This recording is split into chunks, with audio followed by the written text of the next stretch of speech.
And we are live. Good afternoon, ladies and gentlemen.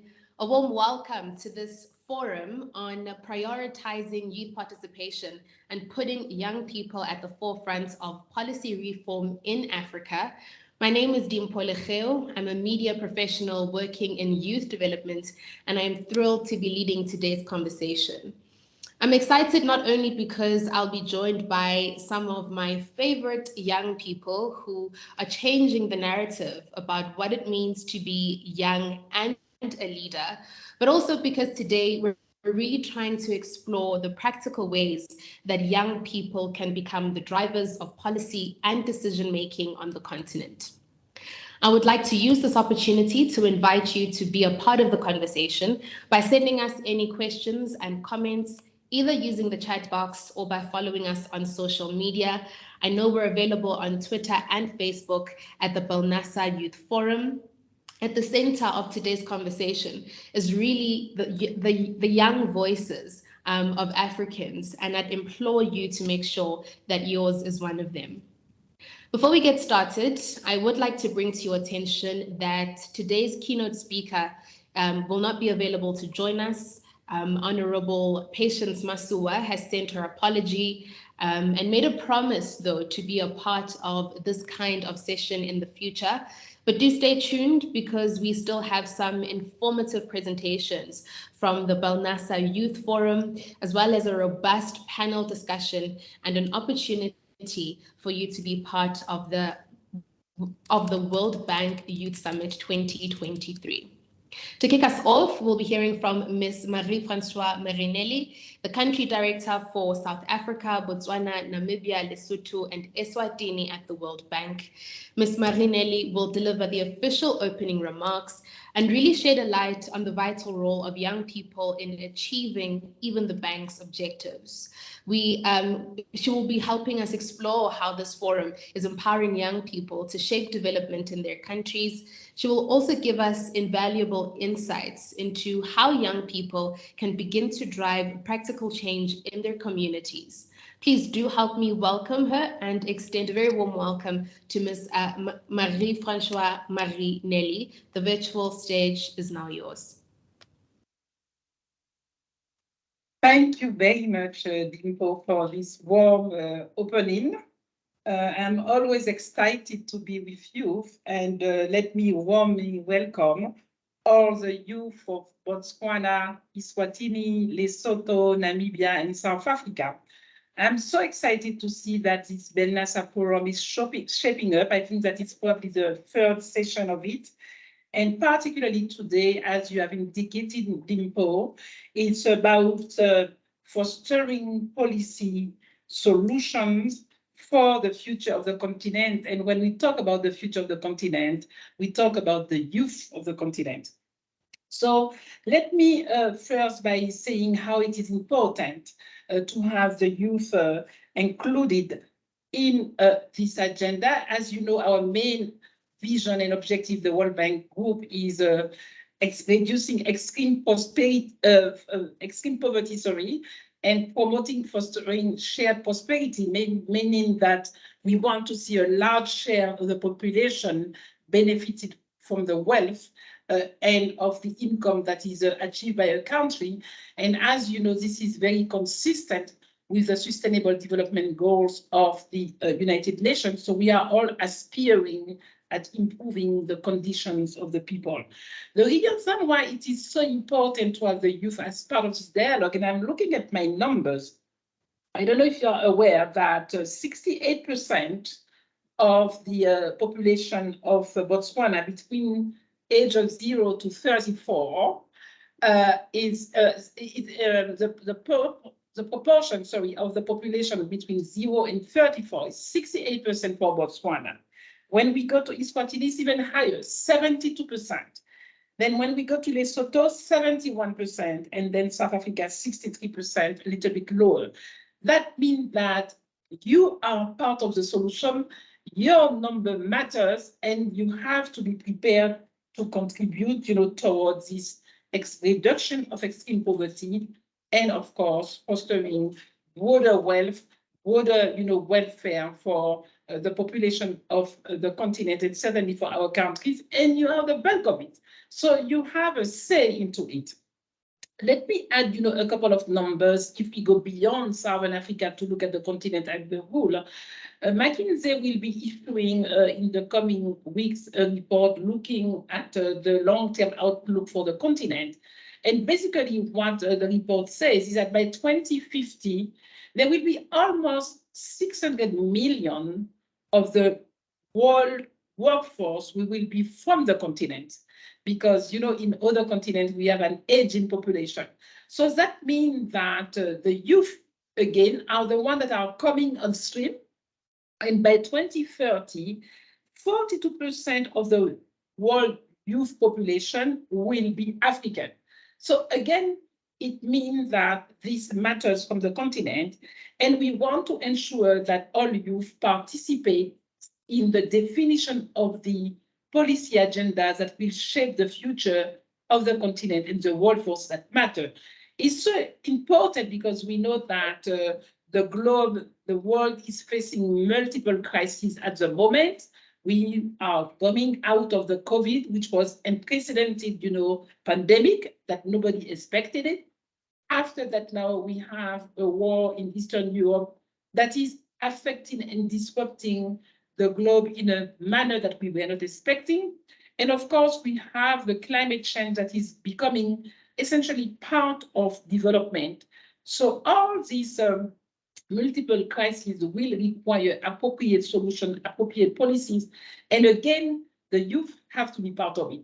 So now the question is that, how do you make sure that you are prepared to participate? First of all, you need to have the proper platform to make your voice and your ideas and your views heard. And this is the purpose of BELNASA. But in addition to providing the platform for you to speak up, is also a platform to have the tools to debate about these critical issues, so that you come up with solutions that are meaningful, that are evidence-based, that are well thought through. And again, we think that the youth have to be part of that. So I am extremely excited about this idea of being able to push this movement. If anything, we would like that within the policy agenda, the way the World Bank defines this program, that we are part of it, and we make a point each time that we develop a new strategy, that we have not only consultation, of course, with the government, that is our official counterpart, but we also have among the other stakeholders, the private sector, the civil society. We want to have a particular engagement with the youth. And of course, as we know that one of the key challenges for the youth is job creation, it's also the capacity for you to be able to be your own employer. And I am so happy that Matsi is on this platform, because she has been at the forefront of developing the policy agenda for startups. And we do think that in Southern Africa, we have the level of innovation coming from the youth to do that. So I can assure you that at the World Bank, we'll make sure that you are part of the conversation, that you are part of this policy making, and that you are coming with solutions that are really meaningful, significant in every aspect of the development of your countries. I was yesterday in a meeting, very interesting, Dimpo, with the UN, and an observation is that youth are not necessarily participating in the democracy process, in the electoral process. I think that a number of surveys have demonstrated that youth were not necessarily going to vote. But what was interesting, and this is why I want to make the link with the conversation that we have today, is that youth are so preoccupied in ensuring that they have options for their own livelihood, on their own trajectory, that sometimes it puts this agenda that is so important at the forefront. So there was some kind of correlation before of the engagement of the youth, in the various, vote political cycle, and what is happening on the economic opportunities and the jobs. So I want to mention that. So clearly, I don't know if you measure, the importance of what you are doing, that you are starting now.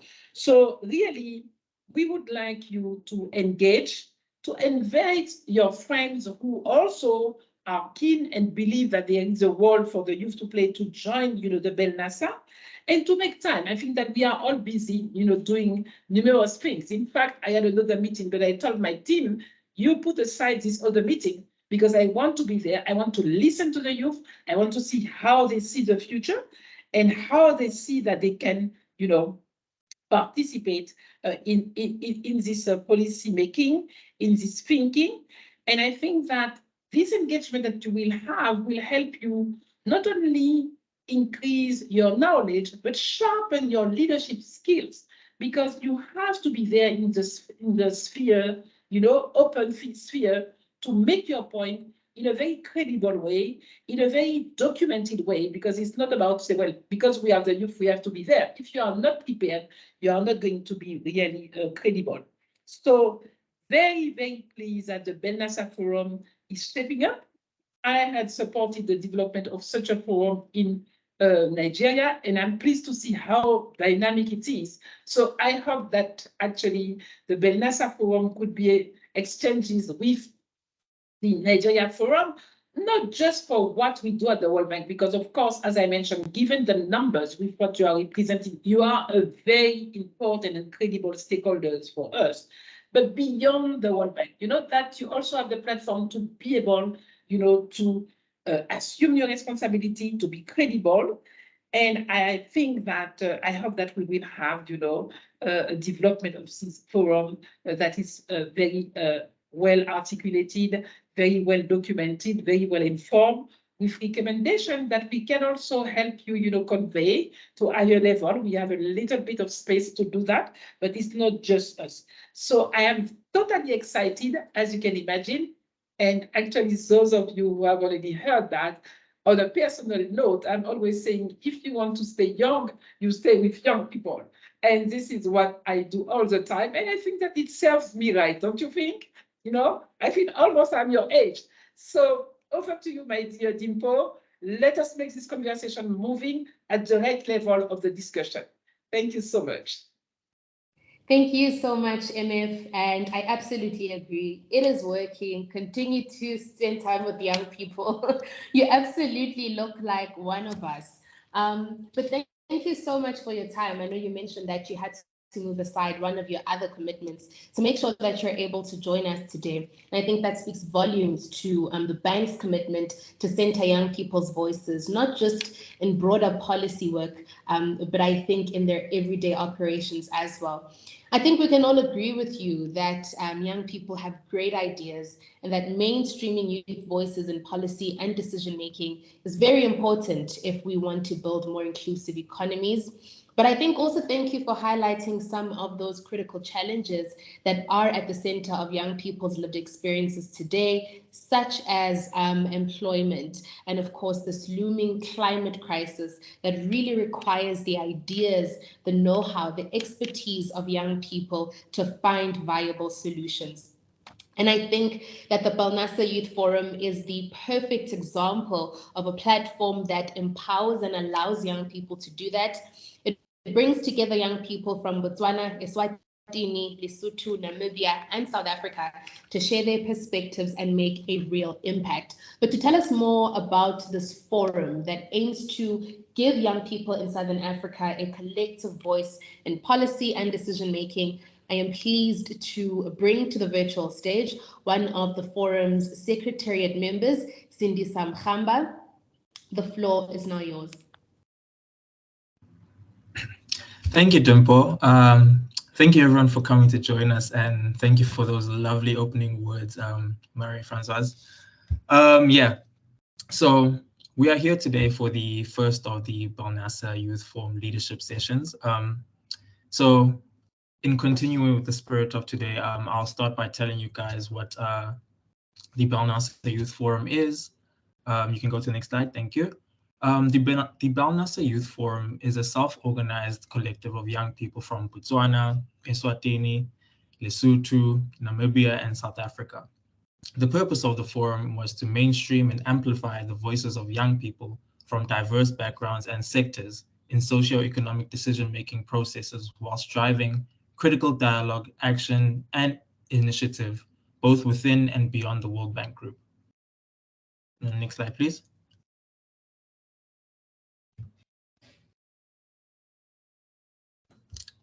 Pearl, can you go to the next slide, please? Thank you.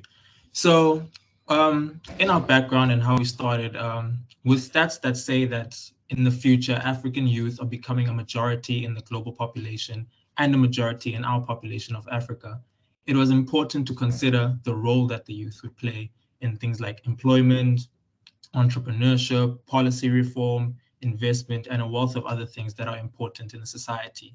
With regards to statistics like this, the Belnasa Youth Forum and the World Bank Group saw that it was fit to create a forum that would streamline the voices of the youth and to get more young people involved in this decision-making, development initiatives, and the overall narrative of our countries.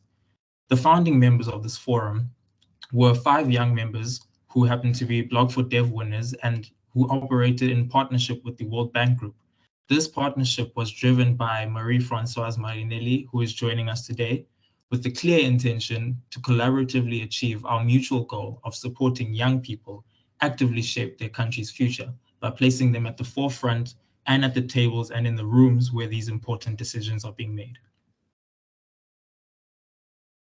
So as stated earlier, our target audience for this Belnasa Youth Forum is the youth which are aged between 18 and 35 who come from the countries of Botswana, Eswatini, Lesotho, Namibia, and South Africa. And we're trying to incorporate as many people as possible. So we're not focused on any specific sectors. We're trying to be inclusive in that, and we are trying to create development and opportunities for young people in as many sectors as possible within our region. Our commitment to our forum members as the Belnasa Youth Forum is to create or share existing development opportunities with our forum members, to champion intergenerational dialogue between old and young people, and transformative initiatives which are focused on socioeconomic development. We also aim to streamline youth inputs to projects and processes that directly impact youth led by the World Bank Group and or its stakeholders. We further aim to cluster regional youth initiatives aimed at influencing policy aligned to jobs, entrepreneurship, and skills development, which will all benefit young people. And lastly, to raise awareness and capacitate youth for policy participation, which we will be discussing further today as part of our panel guests.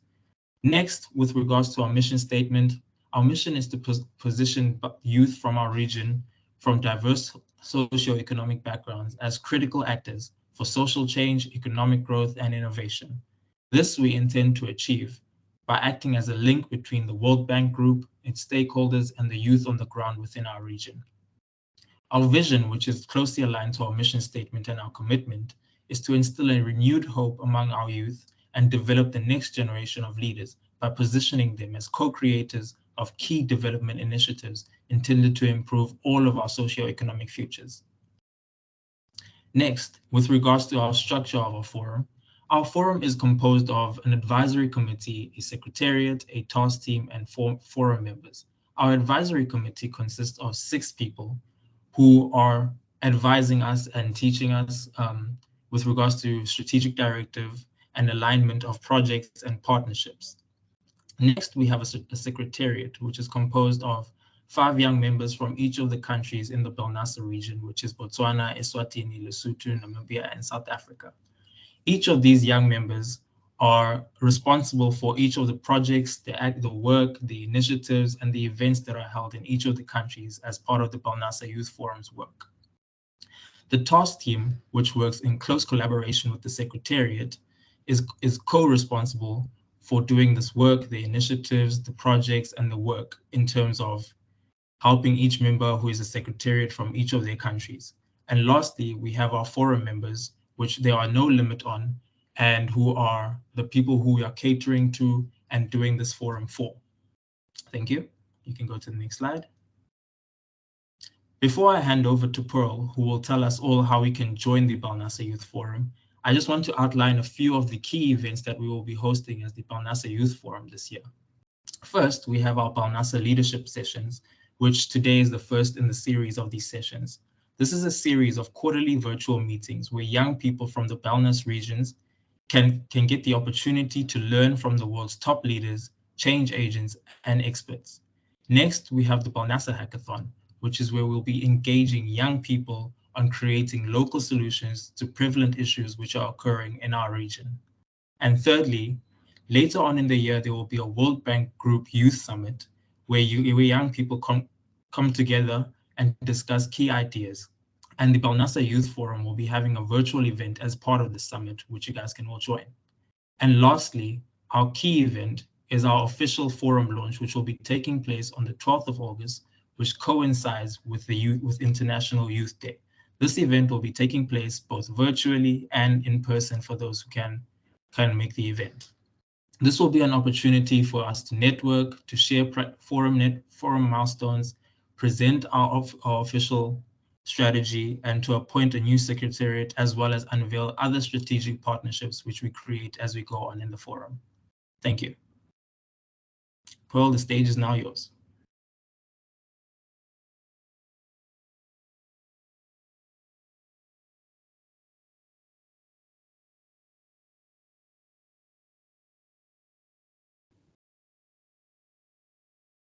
Pearl, are you still with us?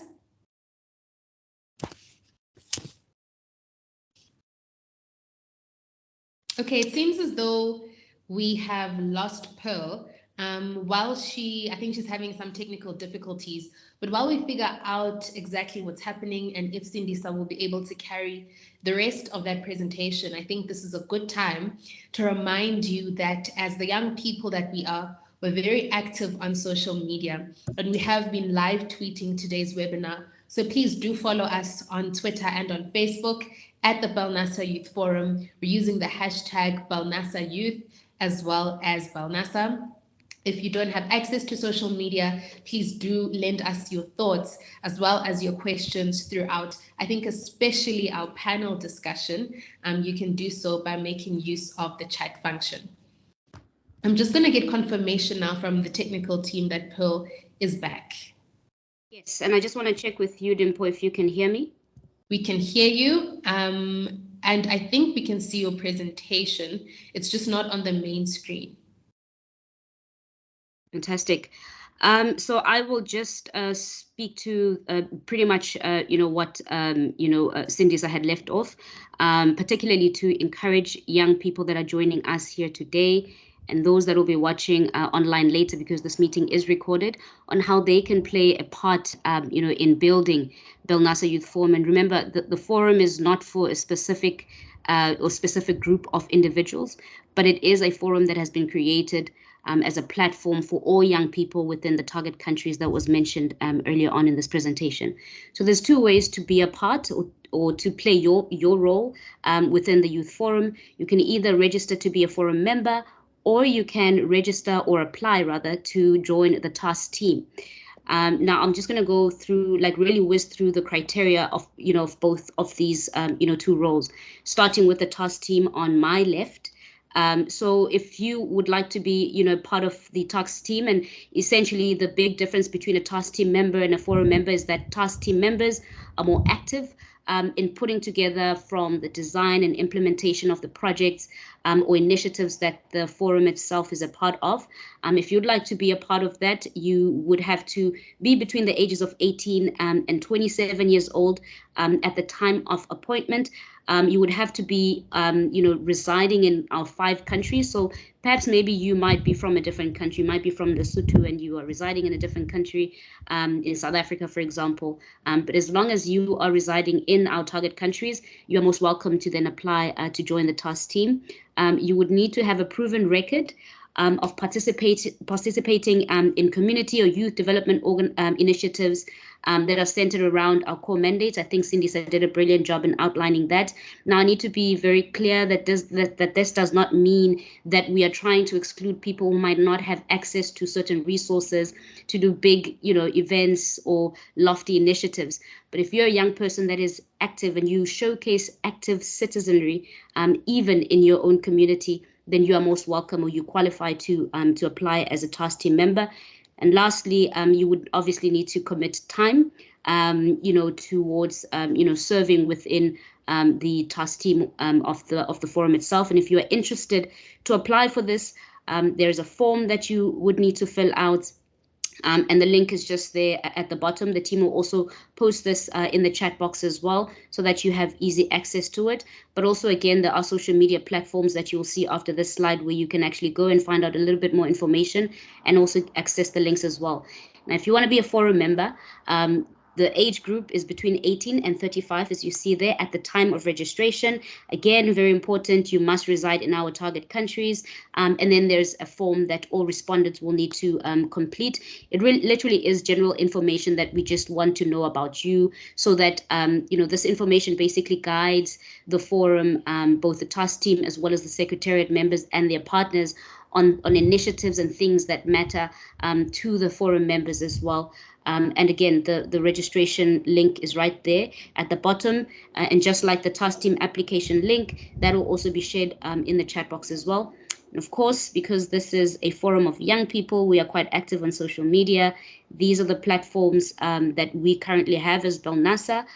Please do follow all accounts, like and engage, ask questions. Even send us an inbox on any one of these platforms to propose some ideas that you might have. The secretariat will definitely take that to the table. And if you just want to send an email, that's the email address right there. So I'll stop right here and just thank the program director and hand it back over to you. Thanks, Dimple. Thanks so much, Pearl and Sindisa, for that comprehensive presentation on how to join the Belnasa Youth Forum, but also the different roles that are available for young people to play. And I think that's so important when we do this kind of work, that we don't leave things in the air, but that we clearly and carefully define the kind of impact that we want to have, so that young people are clear about the role that they can play. So if you think that you can contribute to the work that the forum is trying to achieve, I know that Sindisa outlined all of the activities that will be taking place within 2023, then make sure you get in touch through that registration link. I think we're also going to be sharing the link on the chat box just for those who have missed it. But again, if you are on social media, then make sure that you also connect with us, because all the information that you might have missed will be made available there. I must just say before we launch into our panel discussion that this is the first time that any webinar I am a part of is right on time. We were meant to begin our panel discussion at 16:30 and it's 16:33. So I just want to put that out there for all of our speakers. You are all doing an incredible job.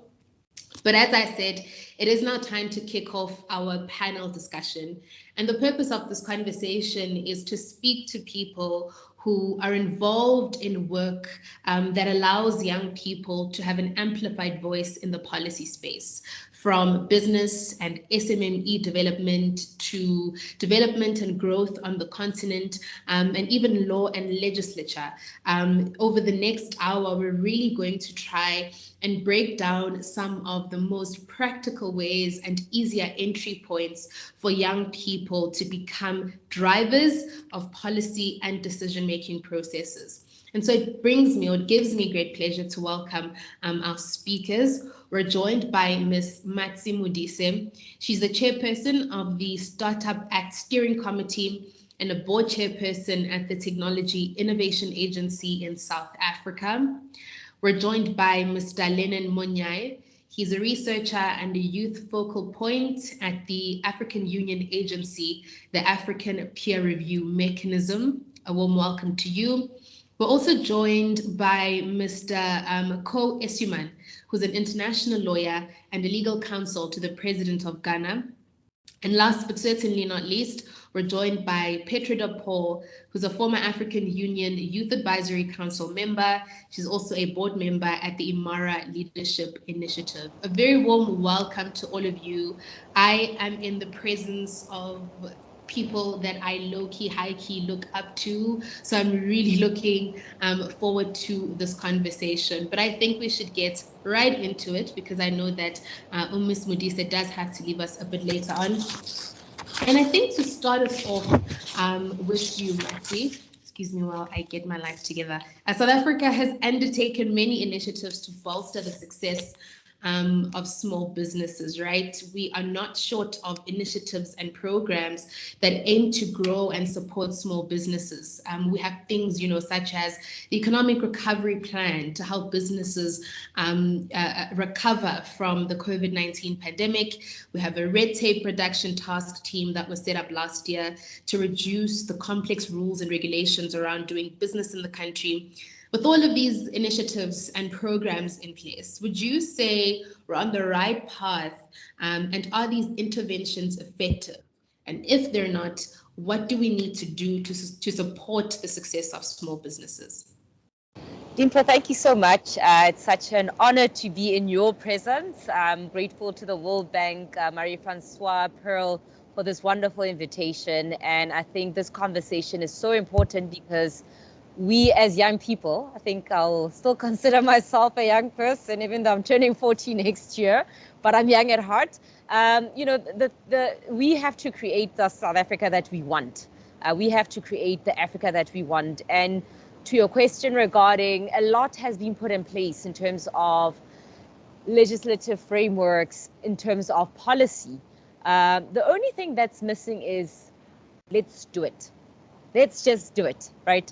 We have great frameworks, things that are guiding us to help small businesses, but we're very good at creating policy frameworks, but very poor at implementing policy frameworks. And I think the challenge comes where everything that's done is done in silos. So if it's a government that's putting these policy frameworks in place, they're not necessarily interacting well and better with those who can implement it. So we tend to have a top-bottom approach versus a bottom-up, where as a collective, various stakeholders, whether it's young people, whether it's the business community, whether it's the entrepreneurship community, we need to start working and also collectively finding solutions. So great that we've got frameworks. South Africa is one of the countries that does have a lot of frameworks, but we are very poor at executing.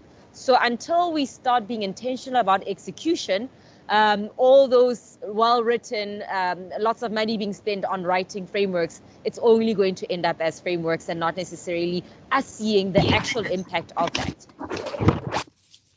Yeah. I think, I work in the policy space myself, and really finding or using accessible tools such as social media and digital media to, I think, mainstream the participation of young people in policy and decision making. And one of the things that we always talk about is the fact that the frameworks are there. The documents are there. It's just a matter of implementation. And I think also a part of that is trusting young people to not just form part of the process of creating interventions and creating policy, but to also start seeing young people as capable as implementation partners. And I think part of our conversation needs to be around how do we do that?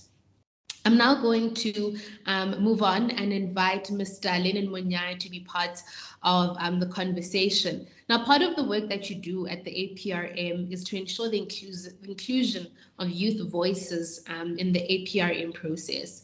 You are part of the team that led South Africa's youth submission that was compiled by young people and civil society organizations, really giving an account of the state of government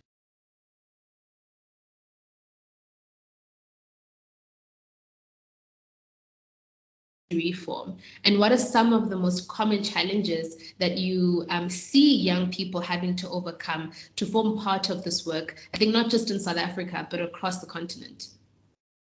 Thank you so much, Dimpo. Greetings to colleagues and friends from the World Bank, and to you, Dimpo, our moderator. My name is Lennon. I work at the African Peer Review Mechanism. It's an organ of the African Union that was formed in 2003 with the primary responsibility of monitoring and evaluating the implementation of ACTEC, which is the African Charter on Democracy, Elections and Governance. Now, this is a voluntary mechanism where about 42 African countries have joined.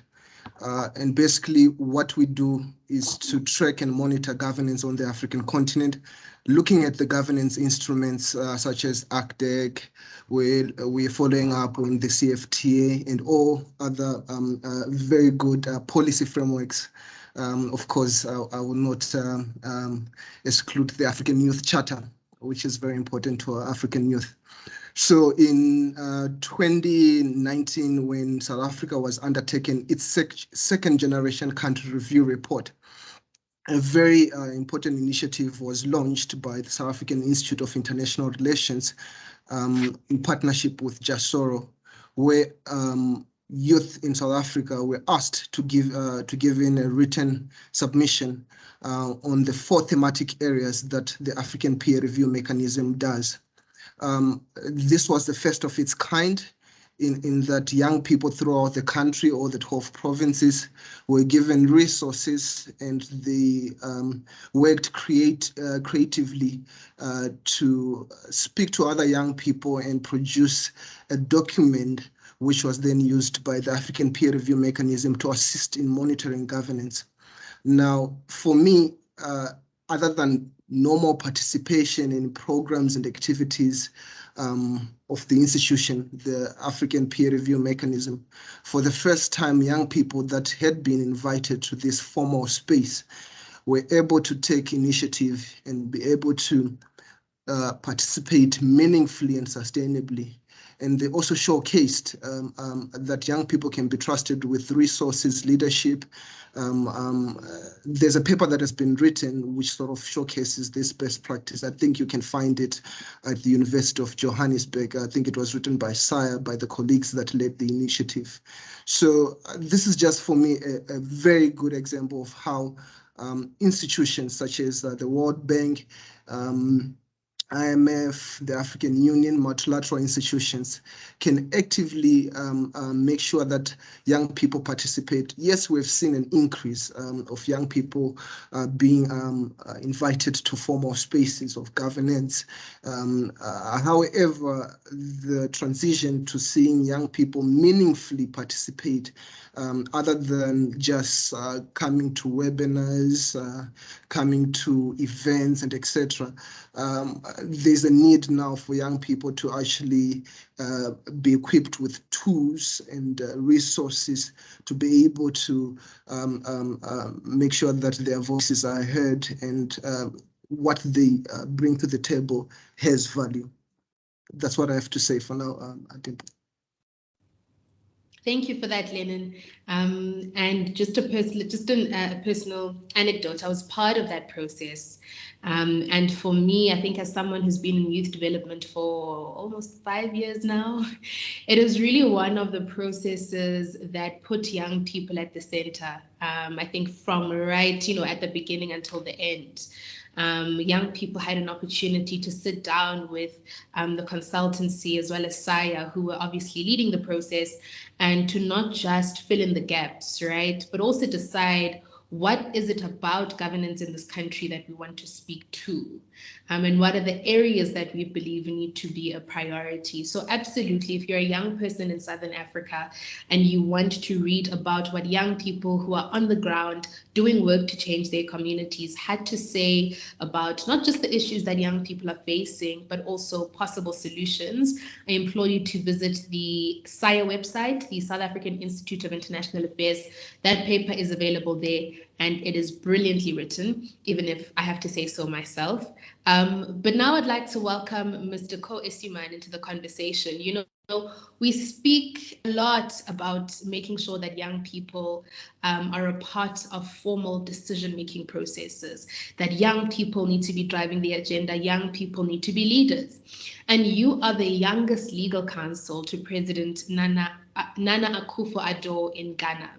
So when young people do occupy spaces of leadership and they are in proximity to power, what do you feel is their responsibility to then agitate for more meaningful youth participation as well as inclusion of young people in governance and leadership?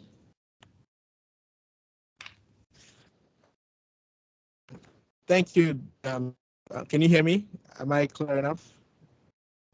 We can hear you loud and clear. I think that your picture is a little blurry, but we can hear you, so you can go ahead. Okay, all right. Thank you very much for this opportunity to participate in this conversation. And I think that, anytime young people meet is an opportunity for us to share experiences and to be able to sort of talk about things that affect, young people, where the future of the world, the future of our respective countries and the future of the continent. So it's very important that these kind of conversations are had. You're right about that. I'm kind of like the youngest legal counsel to the president. I was appointed in 2017, and I've been advising him on legal matters, constitutional matters, as well as governance matters. But not only that, I get the opportunity to sit in cabinets where, the major decisions concerning the governance of our country take place. And there's a cabinet meeting that is scheduled to start any minute from now. So, but I'm monitoring to see, how I would work with that. But I think that it's, having been appointed at a very young age, I think I was 32 at the time I was appointed, and being in that position, it has given me an opportunity to see how important it is for young people to always be at the table, because the decisions that are taken, by presidents in this case, or governments, affect us young people in many ways. It affects our present day, it affects our future day, our future. And so it's very important for us to sit at the table. I would say that, by the grace of God, I was appointed to this position, and I've managed to be able to sort of do a good job. Hence, I haven't been fired for the last 6 years or so. And I think when I got here, a lot of people, even myself, I wondered what exactly I would be able to do to be able to encourage or instill confidence in other young people to be able to take up such roles. So I had to spend some time finding or carving a path for myself to be able to understand how I can play a very significant role in as a presidency. And I do have to sort of commend my boss, the president, because when we came into government, I wasn't the only young person that he brought around him. He's over 70 years old, but he's surrounded by a lot of young people. Most of us that were appointed around him were under the age of 40. His two deputy chiefs of staff, his communications director, his legal counsel, we're all his assistant secretary. We're all under the age of 40. So it and he believes in sort of getting young people and training them to become the next leaders, either in law or in politics or in governance. And so I think that being young has really given me an insight into how policy is made, and what kinds of thought processes that you can bring to bear as a young person in shaping policy that affects us in various aspects of the economy.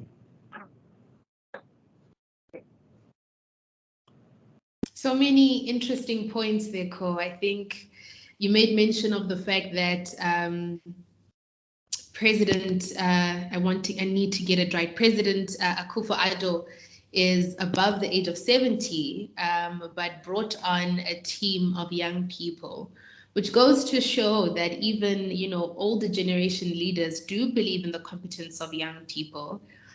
We just need to figure out what then becomes some of, I guess, the stumbling blocks, when it comes to entrusting young people with positions of power. I'd like to welcome Ms. Petrida into our conversation now. And speaking about the competence of young people, and young people, I think, seeing themselves as, not just seeing themselves as leaders in policy and in governance. How do we then go about supporting young people to develop the knowledge, the skills, as well as the networks that they need to succeed within leadership roles on the continent to ensure that, you know, when we speak about youth participation and allowing young people to lead, that we're not setting them up for failure? Thank you so much, Dimple, and greetings, colleagues. It's really just a great honor to always join such a great platform under Belnasa Youth Group. I think just diving in directly to the question, I think this is an opportunity to actually increase the support for youth to be part and parcel in different policy reform processes, especially so as they can succeed also as young leaders, but also building their capacity. We've seen a lot of institutions that have different research think tanks, platforms within them, but also we've seen other institutions that hire young consultants in their institutional structure. And I think a good example we see is from our very own the legal counsel to the president of Ghana. So I think there are a lot of stages that we can find to lobby the engagement of young people, but also I think it's a matter of how well do young people also position themselves to be part and parcel of different, essentially to succeed, because there is one aspect that you can engage a young person and it might end up being a failure at the end of the day. So how do we really avoid such situations? I think there's a need to increase more mentorship platforms for youth, especially when it comes to research work, how to understand policy itself. A lot of young people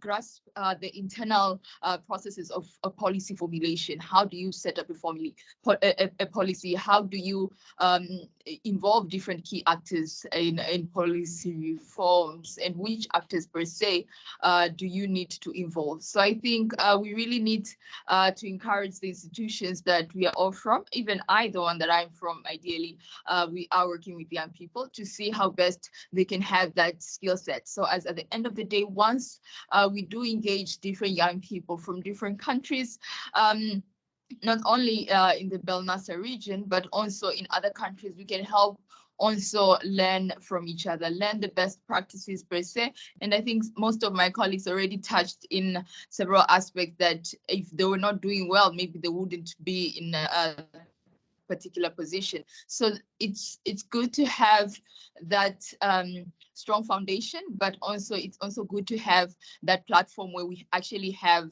young people integrated in different programs within several institutions, so that they can really be part and parcel of different policy reforms, processes, or formulation, because at the end of the day, young people are the leaders of today. So the capacity that they will get and the skills that they will get, either as a young researcher in your institution, either as an intern support in your institution, or when it comes to policy work, it will help build their capacity and ultimately, in a matter of time, have that succession plan that we all oversee too.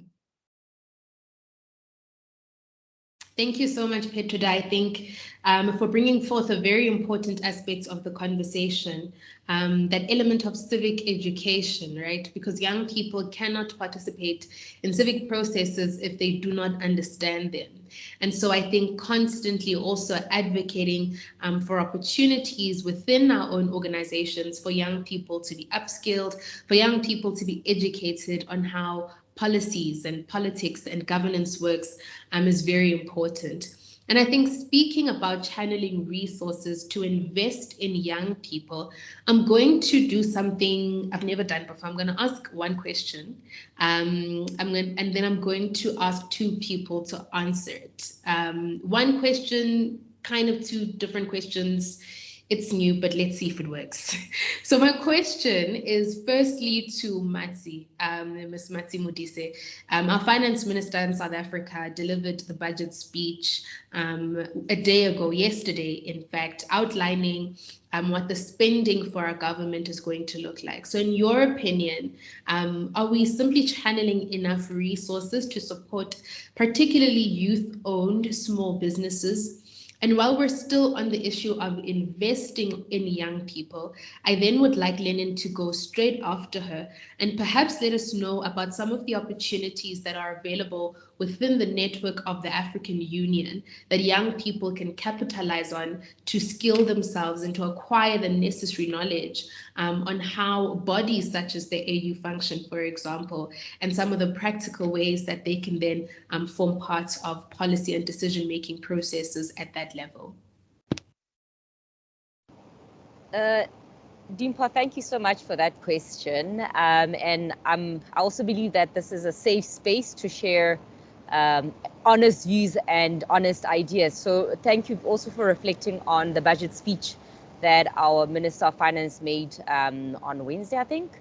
But to be honest, nothing was new, nothing was exciting, nothing that spoke to policy reform of what it would really take to grow the small business sector, to invest in small businesses, especially youth-owned small businesses. So a lot was said around energy security, a lot was said around energy generation.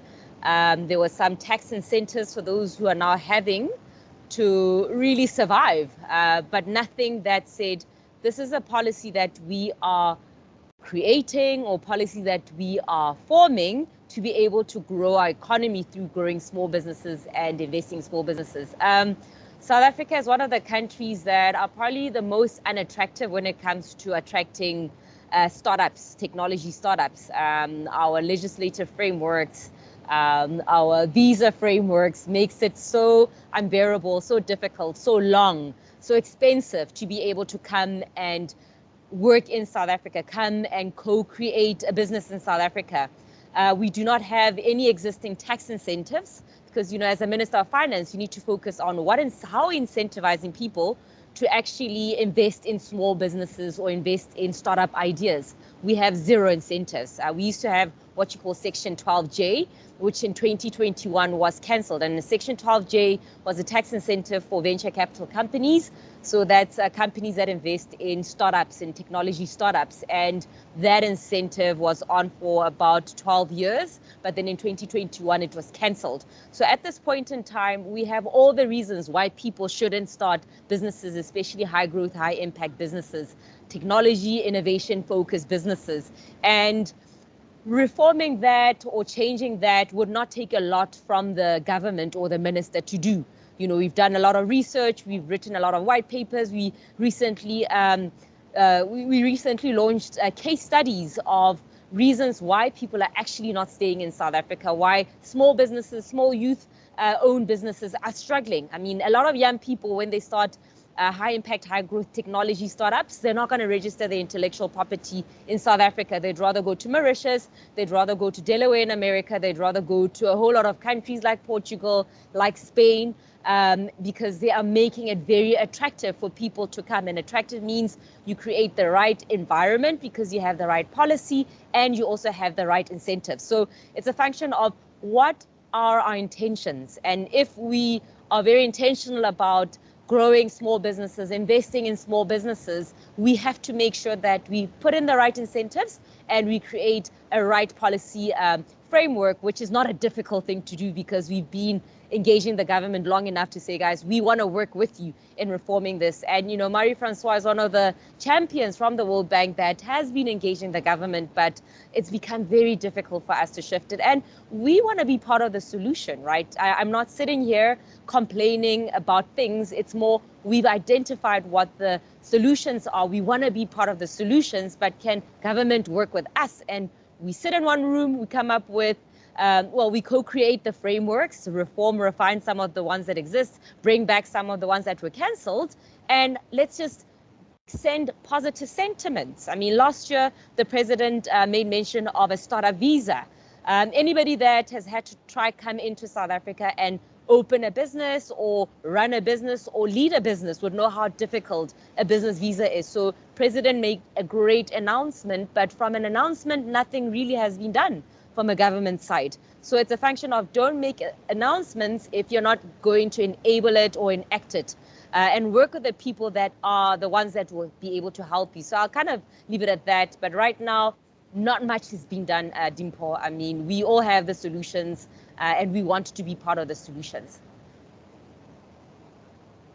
And Lennon, are you seeing the same trend within the African Union where pronouncements are being made about how we're going to invest in young people, but very little work is done? What can you tell us about some of the opportunities that are available for young people to form part of the network or to use the platforms of the African Union to empower themselves to be more active players in policy? Thank you so much, Dimbo. You know very well that I can't criticize my own employers on this platform, but I'll be as honest as possible and actually give credit to the African Union and a number of multilateral institutions such as the World Bank. This very webinar that we're on is a testimony that big institutions, intergovernmental institutions, are starting to take young people's voices seriously and prioritizing them. As I said earlier on, Dimpo, young people already have been organizing in spaces that I tend to call uninvited spaces, so mostly informally. However, there is a surge in these invited spaces being opened up. So if you go to the African Union Commission, for example, there's the Youth Division, which is based in Addis Ababa. They run a number of initiatives, such as the 1 Million campaign. There's also the Center for Disease Control, CDC, which actually has an application that's open right now for Southern African and West African young people to become youth ambassadors for the Bingwa initiative. It ends today, and I've been reliably informed that South Africa, of the Southern African countries, has some of the lowest number of applicants. So you have a good opportunity as a young person to become a youth ambassador for health with the Center for Disease Control, for example. But within the African Union, there's a body called the AGA platform. These institutions within the African Union that promote democracy and good governance is in line with the ACTEC, the African Charter on Democracy, Governance and Human Rights. These institutions, the Pan-African Parliament, has a youth caucus, have youth programs. The African Peer Review Mechanism, the institution that I work for, I myself lead initiatives on youth mainstreaming. We have the Youth Symposium, which takes place every single year, that young people can form part of.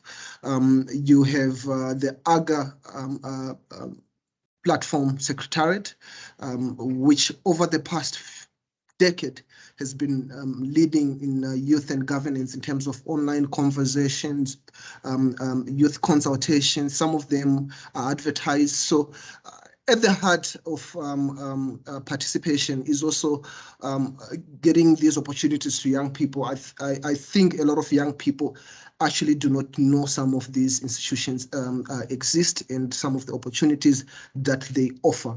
So these institutions, such as my own institutions, need to do a lot of work in terms of disseminating information, and equally vis-a-vis, young people need to take effort to search and find out what is out there so that they can be equipped with information and knowledge on how to reform policy, because you can't reform something that you don't know. Now, when it comes to regional level, at SADC level, I'm extremely happy that the World Bank, through this forum, is initiating a youth forum, because currently there's a gap at a continental wide range. There's a lot of programs that are there that are very good. But at a regional level, except I think for East Africa, the East African community where my sister Patricia Paul comes from, there are a lot of initiatives that are run at a regional level. Unfortunately, in SADC, in Southern Africa, I think you have SIOF, which is a forum that works with SADC from time to time, but there is need for more regional forums, such as this very one that looks at countries such as Botswana, Lesotho, Swaziland, South Africa, Namibia. I think it's very important that this very forum takes lessons from other forums that exist, that I've mentioned, such as the Youth Connect that takes place in East Africa. you have a whole range of activities and programs. It's just that young people need to know them and apply and get involved. And in conclusion, I actually want to thank the World Bank Director for supporting youth, and I challenge her to actually work with African Union institutions such as the African Peer Review Mechanism, the Youth Division in Addis Ababa, the Pan-African Parliament, to get young people to be more Pan-African, to implement policies at a national level where policy reform is needed the most. Thank you so much.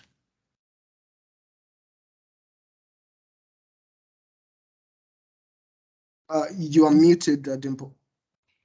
I did realize that. Thanks so much for that, Lennon.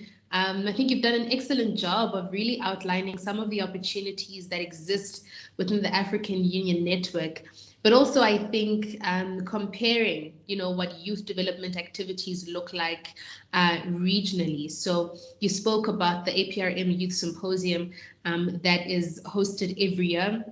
And I was very lucky to attend it last year in Uganda, and mind blown by, I think, how different youth development and youth participation looks like in different regions. And I think it's absolutely important what you mentioned about us being able to learn from one another and constantly being aware of some of those best practices. And I think while we're on the subject of capacitating young people, I think Lennon has, shifted the conversation by letting us know that work is being done. So it's not all doom and gloom. There is a lot of activity, and there are initiatives and programs that seek to get young people involved in the policy space, in politics and in governance. But we all know that there is a tendency to engage young people in a way that's tokenistic and not to really allow young people to be meaningful decision makers. And so I'd like Mr. Ko Esuman as well as Ms. Petrida to come in here. And I think as young people who have occupied very important leadership roles, right? Petrida, you sit on the Youth Advisory Council, formerly on the Youth Advisory Council of the African Union. And of course, Mr. Esuman, legal counsel to the President of Ghana. What is meaningful youth participation, and what can young people do in spaces where they feel like they're being invited into the room just to be invited into the room, but not to be taken seriously and trusted with the task of making decisions?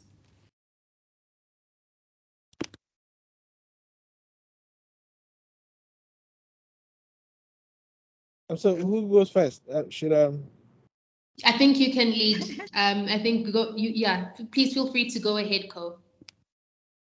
All right. Thank you once again for the opportunity. I think that, first of all, as a young person, you're already, faced with a challenge, i.e. that you're young and you're inexperienced. So that's how they're looking at you when you walk into the room. Like, what do you have to say? What do you know about this or that? And in our African context, that's how our cultural setting is, But in Ghana, there's a proverb that says that, I'll say it in English because I don't think most of you, any of you know the Ghanaian language, which says that if you're a young person and you know how to wash your hands very well, you'll be invited to eat at the table of elderly people. So essentially, young people, when we walk into the room, first of all, we need to know that if we're going into a meeting, we've got to prepare for that meeting. If we're going into a conversation, we've got to prepare for that conversation. The research that we need to do to be able to know that, to have the information, we should do it. And we should also have, think outside the box, when we get into the meeting, we should also treat the people that are there with respect. So just because you're young and you have fresh ideas and you think that the ideas that are being put forward by these old folk are ideas that are expired, doesn't mean that you should communicate the ideas that you have in a very disrespectful manner. You usually find sometimes young people walk into the room, and because they know what they're talking about, they tend to be very arrogant. and obviously old people will not take kindly to that. And so, for instance, they might not even listen or hear what you have to say. And so you might be in the room, you're talking, but whatever you're saying is not having an impact or is not influencing the conversation or the decision making. Another thing I would say is that, you know, as young people, because most of us are considered to be inexperienced, it's very, very important for us to identify people that we can have as mentors, and also have sort of cross-generational collaboration. So, for instance, if you're in a business setting and you're a young person, you have a very sort of brilliant business idea, you set up a company and you're pursuing your business interests, you know, you can have on your board someone who's very experienced in that industry. Like recently, a friend of mine, you know, in the mining industry, got some really brilliant ideas. He started a company and he's gotten a concession to mine gold. And he came to me and he was like, you know, he's trying to identify some people in the industry that have made it, who have, you know, experience. And so I mentioned a few of them to him, introduced him to a few people. And because, you know, he wants to build something that will not be you know, taken lightly, he contacted some of the very well-known names in mining in the world to sit on the board of the company that he, you know, he has set up. So young people need to look at, you know, those kinds of relationships, the cross-generational relationships, to see how best you can learn from those who have gone before you. And that way, if you're speaking with some form of authority. You know, I've had the privilege, you know, I work with the president, and because of the trust that he's had in me over the years, you know, we passed two legislation. One, to sort of govern the state's interest in, you know, in companies and the governance of state entities. And he put me on that board because he thought that because of the ideas that have been given to him, the suggestions have been coming to him with, and so on and so forth, you know, that is something that I should participate in. And also the second one was a minerals income investment fund. To, you know, over the years, Ghana, we've been mining gold and all these other minerals, and our country has not really been benefiting from it. And so we passed a law to set up a sovereign fund to sort of relook at the use of this income in a way that'll be beneficial to the mining areas and also to Ghanaians at large. So, you know, we invest this, and he said it point blank that he would want me to be on that board, because this is something that, obviously, like I said in my first response, the young people are affected by policies of the present, and and policies that will have an impact on them in the present time and in the future. And obviously, having passed this legislation, the use of the monies that are coming into the state coffers will have an impact on us presently and also in the future, because, you know, this is generational wealth that cuts beyond my time, you know, my children's time, and you want to make sure that whatever investment is done for the future. So in conclusion, you know, I think that when young people are invited to the table, for them to be taken seriously, they've got to know what they're going to talk about. They have to research, they have to prepare, they have to be respectful in their submissions. Arrogance gets you nowhere, even though you know. And you've got to have that cross-generational sort of collaboration with elderly people. Find mentors who can mentor you and show you the right path. Thank you very much. Thanks for that submission, Cole. And I think I'm not going to waste any more time. Petuda, if you would like to make your submission and your experience as a young person who sat on a high-level advisory council, were there times when you felt as though, you know, you were not being taken seriously, you know, that you may have been on a structure? Sometimes that's even there just for PR. And what can young people do? Because we know that these things happen, unfortunately, when they feel as though they are not being taken seriously as meaningful participants in the policy process. Thank you so much, Dimple. And I think I think one of the key issues that as young people, we have to understand that you need to be a young professional. And I think our former colleague Code just mentioned that the need of having mentorship and someone to actually build you up. There's one notion, and I think it is true to some extent, that most young people in different platforms are kept in terms of tokenism. And when I mean tokenism, it's a matter of ticking boxes, that we have a particular young person, she's the face, he's the face. We are including young people in our institution. The work is done. But ideally that has to change for some particular settings, because I think for our role that we had, and I think this is where we bring in the difference. Young people have the power to organize and galvanize. We managed to steer up a bit of trouble, but also to engage different young people from across Africa in a meaningful way, in terms of you're already a young person, you have a particular position in a certain area. How best do you bring other young people on board? I think we've heard Lennon say that there's several opportunities for the AU Bingo initiative, or from the APRM, or from the AGA platform. That is already an example of how bring other young people on board, so as they can also occupy spaces. And I think even Cole did mention it, and Matsi did mention a point on the fact that we need to stop working in silos. So I think there is an opportunity for young people to actually claim their spaces, despite a lot of notion that young people sometimes can be seen as rebels. Sometimes it's the tokenism aspect, but you can change a whole entire institution's perspective on youth engagement, especially when you lead the young people in the right way. There are some instances that it can be an unfortunate instance that if one young person does a mistake, all of the young people are included in one bubble.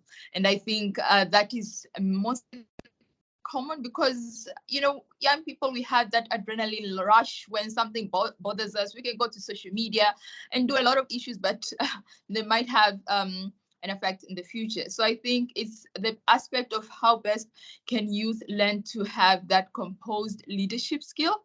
And you don't entirely need to have a composed leadership skill to actually claim your space as a young person, to be engaged in particular. But you can showcase other skill sets that you might have. You can be a young professional. You might be good at proposal writing. You might be good at writing a funding proposal. You might be good at actually engaging different partners or stakeholders to increase interventions to support youth work. And I'll bring it back to the Belnasa Youth Forum itself. I think the forum has had great mentorship from the World Bank, and I think that is how it's helping to support other young people. So walking the talk, how best do we ensure that as a young person myself, as other leaders who are senior leaders per se that we engage with, can walk the talk with us together and ensure that we deliver by impact, not only when it comes to conversation, but also when it comes to addressing different challenges in communities. We have a lot of challenges that are facing, from environment, gender, politics, when it comes to good governance, but young people are the ones who are mostly affected, including women and children. But how best are these young people really taking initiative to address the issues? So I think a good, really strong mentorship can help, but also amicable leadership. I'll still go back to it, because at the end of the day, you can complain about bureaucracy and how youth are being engaged, not enough, but how are you working around the bureaucracy to stop the noise that youth are not being engaged, to actually create favorable environments for youth to be engaged? Because at the end of the day, if we as young people are not the ones to change the narrative, we'll be sitting next couple 4-5 years also hearing from other young people complain of the same issues that young people are still not being engaged. So I think mostly it's the initiative starting from ourselves as youth to be able to push that button, to be engaged per se in areas where young people feel they're not being equally engaged. But I think we do have several platforms currently that are prioritizing youth work, not only in SADC, but also across Africa and across the world. So we really need to tap into the opportunities and bring other young people on board. That's all.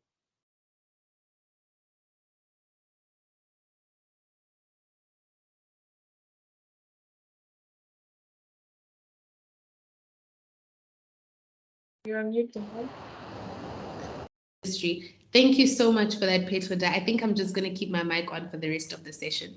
Thank you for your contribution. I think what really excites me is that we are hearing from experts who have done incredible work in opening up spaces that allow young people to do exactly what we're talking about today, to reform policy. But on the line, we also have young people who registered as attendees, who are working in the civil society space, who are professionals, like Petroda and Co alluded to, young people who are competent, who may even have aspirations of becoming political leaders and office bearers someday. And I think I just want to hear from you. So please reach out to us in the chat or on social media and let us know what your experience as a young person in pursuit of leadership has been like, and whether or not everything we are mentioning today about the spaces that are available for young people and young people needing to put their hands up, and show up for opportunities has actually been true in your lived reality and in your lived experiences. Feel free to also ask any questions to any of the panelists, and we will try to make room for them, even though we have about 8 minutes left of today's panel discussion. I think my final question before I ask for parting shots is to Mr. Ko Eswatini, and perhaps I think even Lennon and Matsi. What are some of the gaps in youth participation in the work that you do that forums such as Belnasa could then become an answer to, right? So Matsi, what are the gaps in young people having a collective voice in the entrepreneurship space, in the SMME space? Lennon, what are the gaps in young people having a collective voice in policy and in governance? And I think with you, Ko, what are some of the gaps that deter young people, I beg your pardon, from having their voices heard, I guess, when it comes to legal matters and issues around the justice system and different legislative frameworks? So I'll start with Matsi, and then we'll quickly go to Mr. Ko Eswatini because he has to jump off the call, and then we'll wrap up with you later. Sure.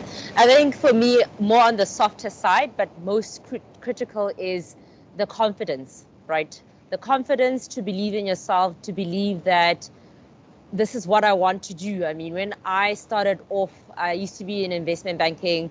I left that to start my own business, and I've never looked back. And it's been like about 13 years, never looked back. But did I know how to start a business? No. Did I know how to run a business, how to look for opportunities? No. But did I have the confidence to do it? Hell yeah. Did I know that this is the time to do it? This is how I am wired as a person, and I'm going to believe in myself, even though I haven't done anything for anybody to believe in me. So I think as young people, we should have more confidence, especially as young Africans, knowing that this is our continent for the taking, because everybody else outside of Africa says that Africa is for the taking, except for us. So I think as young people, let's have that confidence, even if you don't know anything, but the ability to know that this is what I want to do, regardless of what I don't know, what I don't have, I will do it. So let's have more confidence. Short and sweet. That was perfect, Matsi. Ko, what are some of the gaps where young people's voices could, I guess, fill the space when it comes to the different ways we shape our justice system and shape legislature? Thank you very much again, Dimple. I agree 100% with Matsi. It's the same thing that cuts across, I believe, because most young people are deterred because they're not experienced or they haven't been in that situation before. Myself, when I got appointed, that was one of the first things that people used to scare me about, like, what are you going to do there? Like, what exactly are you going to mind you, the president is one of our celebrated lawyers in this country. He has more cases to his name than any other lawyer that has practiced in Ghana, and he's well known in our constitutional jurisprudence. So really, you coming from a very young lawyer coming to be his advisor, it's quite overwhelming. It's a daunting task. So you find most young people will shy away from that because they don't have the experience. But what Mati said is the confidence. And sometimes you've got to have some people urge you on that, listen, you can do it.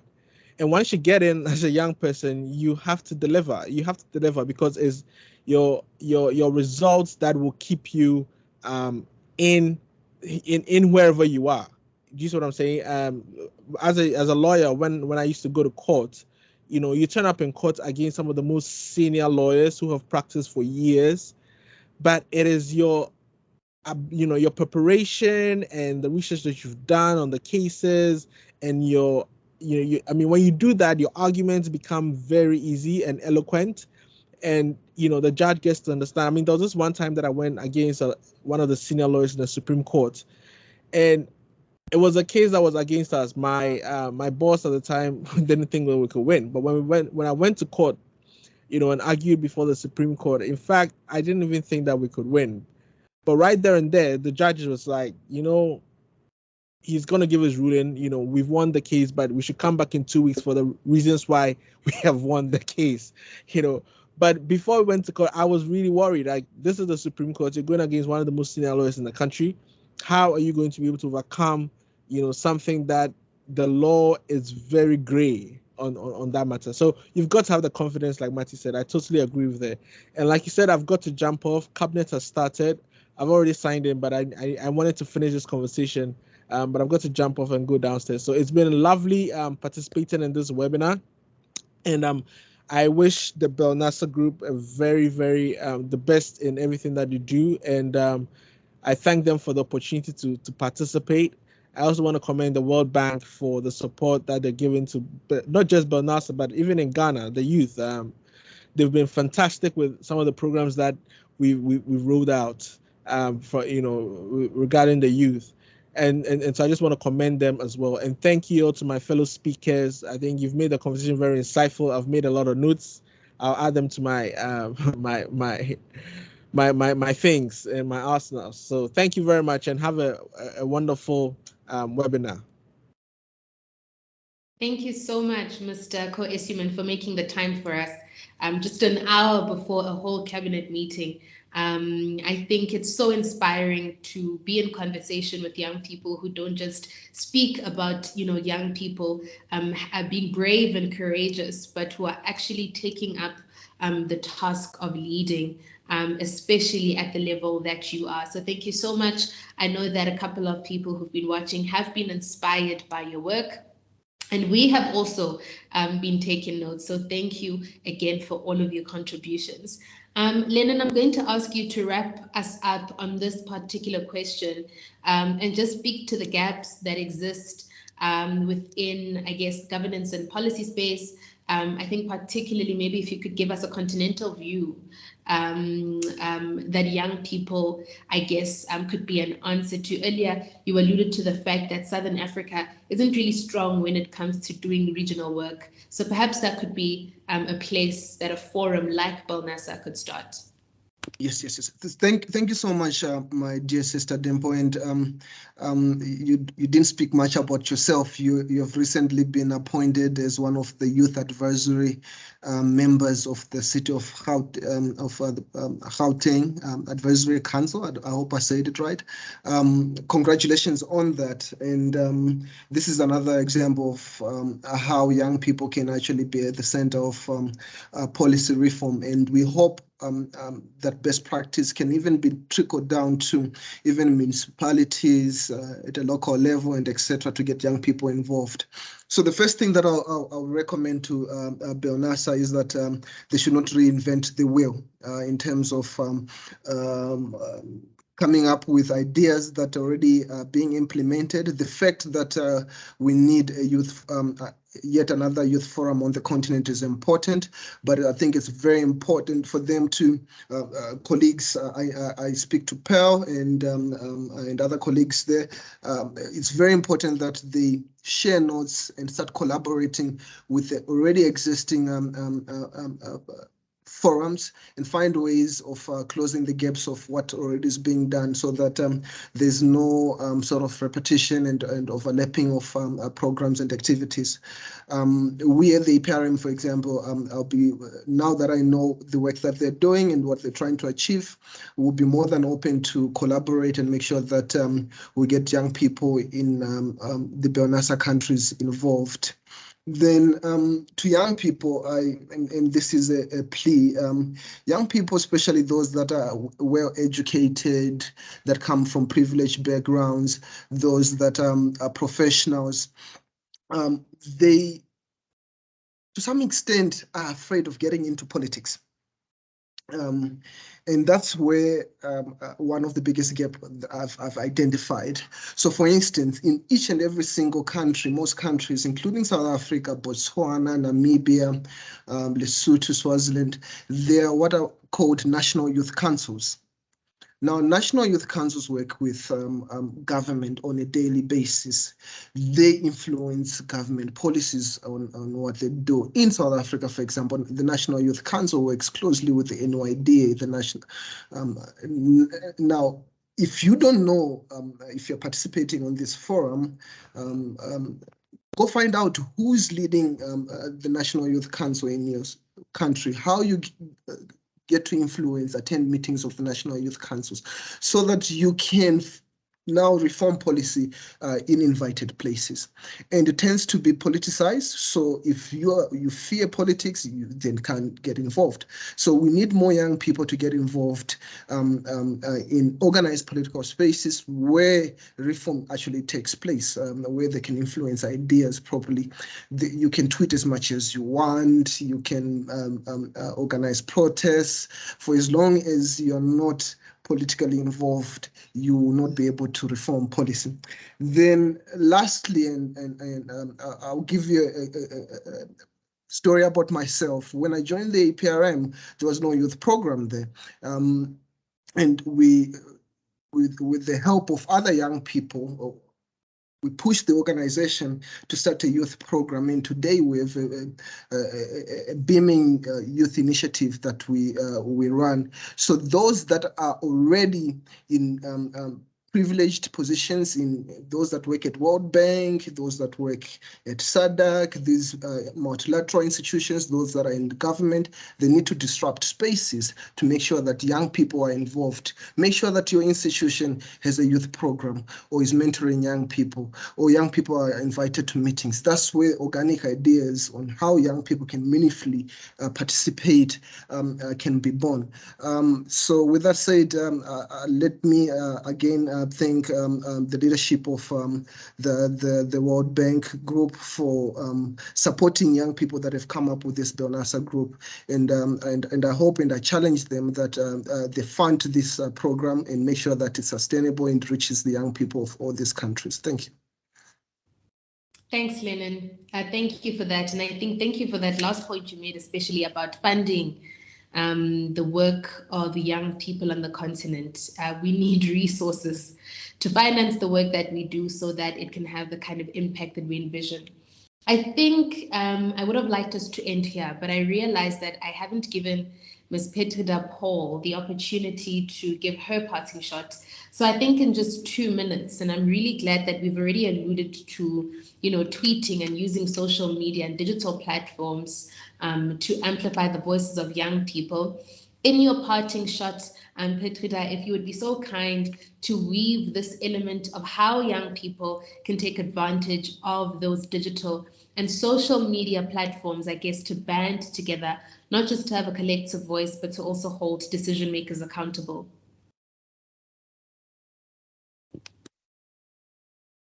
Thank you, Dimple. Ideally, I think from my side, it will be more around how we can actually ensure young people are better because social media can be used in a good way that can actually elevate someone, and social media can be used in a bad way that can actually lead to a lot of chaos online.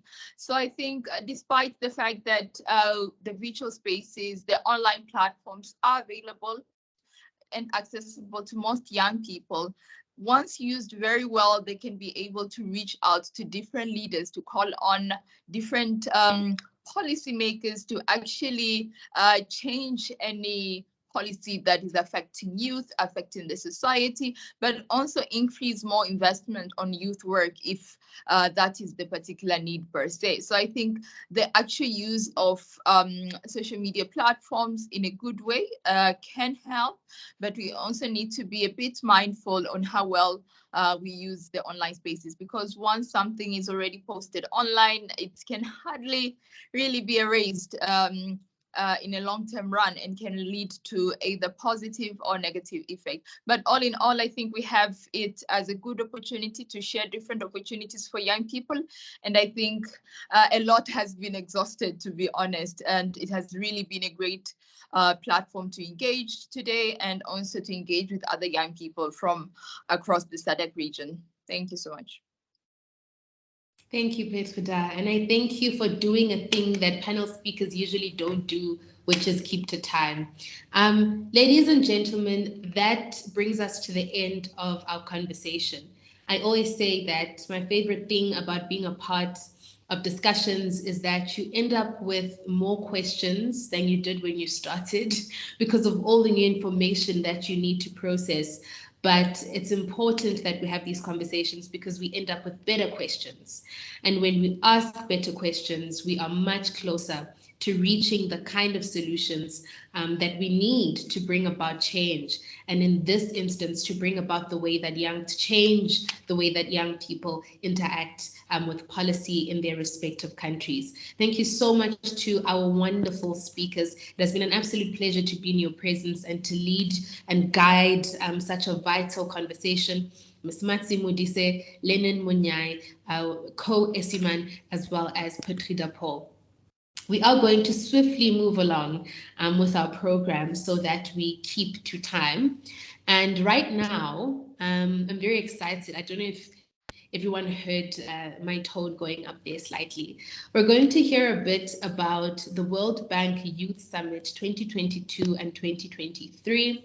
The World Bank Youth Summit presents an opportunity for young people to form part of some of the work that the World Bank does by pitching solutions that come in the form of entrepreneurial ventures. And these would be businesses that have a social element and in some shape or form solve a social issue that young people grapple with in their communities. And so with no further ado, I'm going to call on Ms. O'Neill Masamba, who is the manager for the World Bank Youth Summit, to tell us briefly about all of the work that's been done both last year and this year, and I think most importantly, how young people can take part in the months to come. Welcome, O'Neill. Always great to see you. You have the stage. Thank you very much. I hope you can hear me well. Thank you, Dimpo, for the introduction, and to our audience online. Hello, it's a pleasure to be here with you today. I've been already chatting with some of you in the chat, but I'm really looking forward to tell you more about the Youth Summit and the upcoming Youth Summit pitch competition that we have. But before doing that, I would like to definitely praise the BELNASA team for organizing such an important event. As a lawyer myself who has done policy work, I can only emphasize the importance of introducing policy reforms and ensuring their implementation to make an impact in practice. But the role the youth can play in driving reforms should not be underestimated. This is the reason why this event is important. It's to remind you that you're drivers of change and that you should make your voices heard. And this is really what we do with the World Bank Youth Summit, making sure that youth worldwide have a platform to make their voices heard. And so I know some of you are active in the chat. So the first question that I'm going to ask you is, have you heard of the World Bank Group Youth Summit?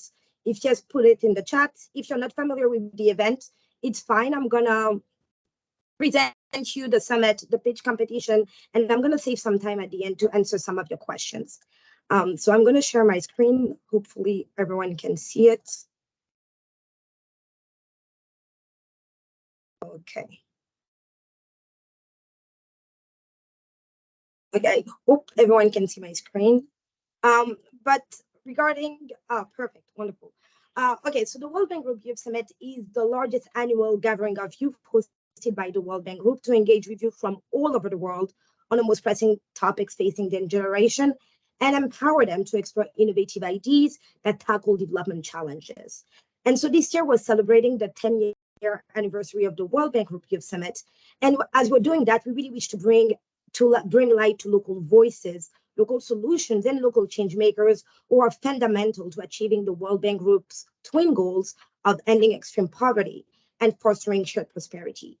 So with our theme from the ground up, local solutions to drive global impact, we strive to echo the voices of marginalized groups and marginalized communities and place solutions that are created, led, and driven by marginalized communities at the heart of initiatives to address three critical development challenges: fragility, conflict, and violence, also called FCV, climate and energy, and jobs and skills. And so to efficiently tackle these challenges and achieve the sustainable development goals by 2030, we believe that voices often silenced or disregarded need to be brought to the global stage. And this is what we're doing with the World Bank Group Youth Summit this year. And so you can see on my screen different components that really makes the Youth Summit what it is. So the Youth Summit is taking place this year on May 25th and May 26th in Washington, D.C. and online. So it's a 2-day event. And during those 2 days, you have different activities.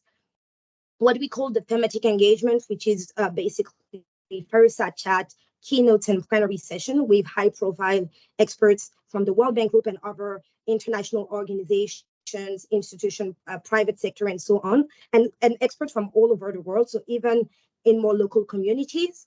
Then we have the Keys Challenge, which is for me one of the most exciting parts about the Youth Summit. So when you're selected as a delegate for 2 days, you're invited to work on a real project of the World Bank Group that we turn into a case. And as a team, you develop a solution, and then you present it to a panel of experts. Most of those experts are from the World Bank Group, but you also have experts from Deloitte and other organizations. And then once you're the winner in your region, because we organize this in each region, you move to the global stage, you present your solution, and the winners of the pitch competition, the case challenge, get to publish a blog.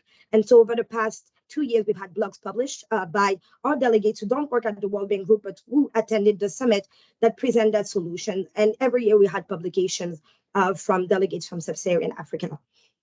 And then the other component is the regional event, and I know it was mentioned early on today. And so the idea is really to give you the opportunity to look at the theme and sub-themes of the summit, but with a lens that is more focused on your region, sometimes on your country, depending on how the regional event is tailored, and really give you an opportunity to interact with experts locally, but also bring your voices to a global stage.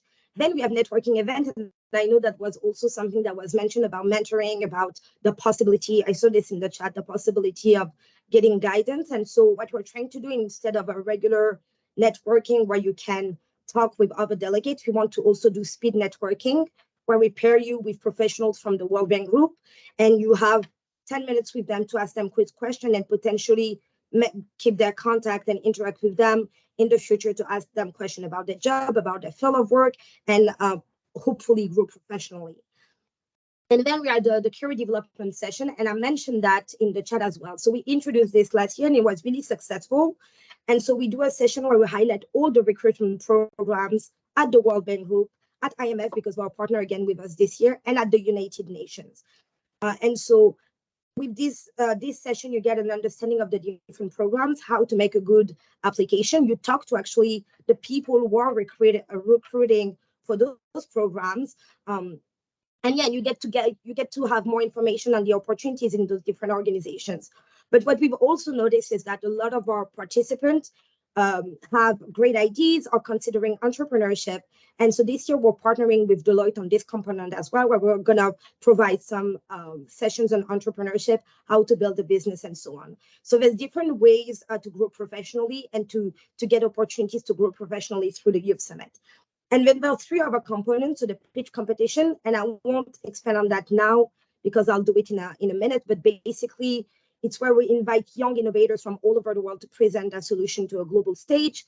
And we decided to introduce two new things this year: the lightning talks, which will give the floor to anyone, delegates, online, in person, to pitch their idea in a minute. If you have an idea, solution that you want to share with a global stage, you can pitch it, and that can open opportunities. And finally, a party, because it's the 10-year anniversary, and this would be more for people in person, I assume, but there would be a lot of activities online as well. And so just in terms of to tell you the numbers, last year we had more than 265,000 people who watched the event. So let's say that you decide to participate in the pitch competition or the lightning talk, you really have this opportunity to have your voices heard on a global stage. You have the president of the World Bank Group who participates in those events. You have the managing directors of operation of the World Bank Groups and other great personalities from the private sector and other international institutions. So it's a great way to have a platform to exchange with people from all over the world and make your voices heard. So it's open to youth between the age of 18 and 35. In terms of conditions to attend, really, we understand that not everyone has access to education. I know a lot of people were saying like partnering with universities, but we want to expand our outreach. So even in terms of selection, what we really look into when we look at application is, do you have an understanding of the topics that we're going to address, the different sub-themes? And do you have an understanding, what can you bring to the conversation? Have you done something within your community, within your city, within your village, within your school that it would be interesting to bring to the conversation? That's really what we're looking for. And so in terms of attendance, you can attend in person in Washington, D.C. But for those who wouldn't be able to attend in person, the event is available online as well. And for those who need financial support to have access to data, we pay for data for the 2-day event. So that's a great opportunity to really interact with you from all over the world. Before joining the World Bank Group, I actually attended the summit, and that's why I was so excited to then be part of the organization. So if you have questions about the Youth Summit, please put them in the chat, and I'll answer them at the end if we have some time. But otherwise, I'm going to switch to the pitch competition part. So now that you have an understanding of the context of this year's Youth Summit theme and the different opportunities you have with the Youth Summit, I want to give you more insight on the pitch competition. So in continuity with the summit theme, the World Bank Group Youth Summit pitch competition invites young change makers from all over the world to make their voices heard and share local solutions that can have a global impact to address development challenges in FCV countries and setbacks arising from climate change and lack of energy access and jobs and skills. But what does it mean in practice? Well, our pitch competition co-leads have identified certain topics under each sub-theme: fragility, conflict, and violence, climate and energy, and jobs and skills. And I'll give you more details about those different topics in a minute. But we really welcome applications on other topics as well, as long as they really adhere to at least one of the 3 sub-themes that I just mentioned. And so with regard to the format of your proposal, you have complete freedom as well. Your proposal can be a physical product, a digital product, a technical product. It can be supply chain and operations focused, a program. We're talking about policy here, so it can be policy oriented or business oriented, or in any other forms, as long as it addresses the challenges of one of the 3 sub-themes that I mentioned: fragility, conflict, and violence, climate and energy, and jobs and skills. What we do encourage, though, is that we give an emphasis on gender, indigenous groups, and marginalized communities. So again, if you have any questions about the application format, please put them in the chat. I'll answer them. If I don't have time to answer them during the session, you can even send an email to the Youth Summit email address. I'll share it with you, and my team will answer them as well. So now let's dive into the 3 sub-themes so you get a better idea on the opportunities you have with the pitch competition. So the first sub-theme is fragility, conflict, and violence. And so when talking about FCV solutions, we're looking for applications from teams based in FCV affected regions or countries, but we're also open to teams based in non-FCV affected regions, as long as the solution really addresses challenges faced by FCV affected regions or countries. So you have a list here of potential topics to explore, but let's focus, for instance, on food security, just to give you an idea of what you could explore. When you talk about food security, we encourage applicants to think, for instance, of solutions around innovation in farming techniques, or highlighting indigenous farming techniques with a modern outlook. It can also be solutions that can increase productivity or participate in preserving natural soil fertility or provide employment to marginalized communities. So again, food security is not the only topic in FCV. There are a plethora of topics that could be explored when thinking of FCV, and so much on the screen, but it's just to give you an example on how you could explore a topic. Then the second sub-theme is climate and energy. And so at the community level, we're really looking for solutions aimed at strengthening communities' resistance, solutions that help communities to adapt to and mitigate climate-related shocks, to natural disasters and climate change. But this sub-theme also welcomes solutions focused on improving energy efficiency and the use of low-emission, non-traditional sources of energy. You have, again, examples of topics to address here, but you have complete freedom on the topics you want to discuss, the solution you want to develop, as long as it addresses one of the challenges relating to climate change and energy. And finally, you have the third pillar, which is jobs and skills. And so here we're looking for any entrepreneurship venture that generates employment while addressing FCV or climate or energy challenges. It can also be a solution that supports local entrepreneurship through programs, boot camps, empowerment initiatives, financial management programs, microfinancing schemes to help marginalized communities better manage finances and etc. So this is really a snippet of the topics to explore in each sub-theme, but we also have an FAQ in the application form that will give you more details in each sub-theme. We also had an information session if you want to learn more, but that was just to give you a quick overview of the different sub-themes to explore. Now I would like to talk about logistics. So the pitch competition is open also to youth between the age of 18 and 35 included. So that's our audience. And so no prior experience is needed. So you can be a student, but you can also be someone from the workforce, someone with prior experience, but this is not a requirement. You don't need to have any experience to participate in the pitch competition. What really matters is how innovative is your solution? And you really have to bear in mind that because we're seeking to be more inclusive, we really encourage diverse and gender balanced team. But what is really important in addition to that is really kind of finding a solution that fits within the sub-themes that I've mentioned, at least one of them.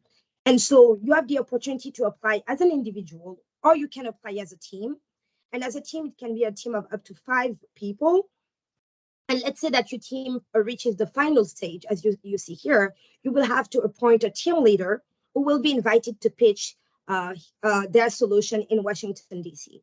All the expenses to come and stay in Washington, D.C. to pitch the solution will be covered by the World Bank Group Youth Summit, and we will also provide support to obtain the visa. So that's what we have done in the past. So we pay for the expenses of the finalists of the pitch competition. And that's something also we introduced last year. Now you are allowed to submit your solution in French, in Spanish, in Arabic, or in English. And even the day of the summit, you can pitch in one of those 4 languages. And so the deadline to apply is March 3rd. We might consider extending it, but just keep in mind that this is the current deadline right now. And if there's new information, we'll share them with Belnasa so they can share them with you. But you can also consult our website and send an email to our World Bank Group Youth Summit email address. Now, I think that some of you might be wondering, in addition to everything I've said, why you should apply to the pitch competition. So beyond this opportunity of really showcasing your solution to a global audience, again, as I mentioned earlier at the beginning of my presentation, we had more than 265,000 people watching this event. In addition to that, so having this opportunity to share your solution with a global audience, well, we're developing a lot of partnerships. So it's a work in progress, but right now we've secured a partnership with George Washington University, Deloitte, the UN Youth Envoy Office, and they will all be providing opportunities for the finalists and winner of the pitch competition. And so something that is being reconducted this year is, for instance, George Washington will be providing pitch coaching ahead of the summit to help you prepare your solution, refine it, and better present it the day of the summit. And Deloitte has expressed interest in connecting the winners and finalists of the pitch competition with industry experts in their countries or in their region to help them grow that solution and help them find investment. And two of our winners, so the winner last year and the runner-up last year are actually the winners of the Princess Diana Award. So it really gives you a platform to grow and share your solution. Now, so I know that we are running a bit late, but I just wanted to share really quickly some tips shared by the pitch competition lead, so you can have a better idea on how to better shape your presentation. What are the key things to keep in mind when thinking of the pitch competition? And then if there are any questions, I can answer them.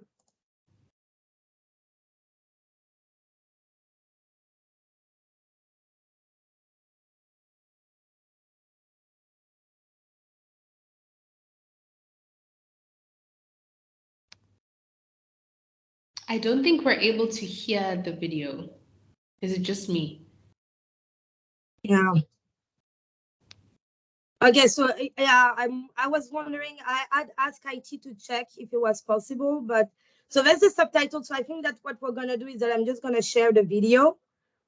And so there are subtitles, and so that way you will be able to have all the information, because IT wasn't able to fix that issue. So now I'm wondering, is there any questions or comments?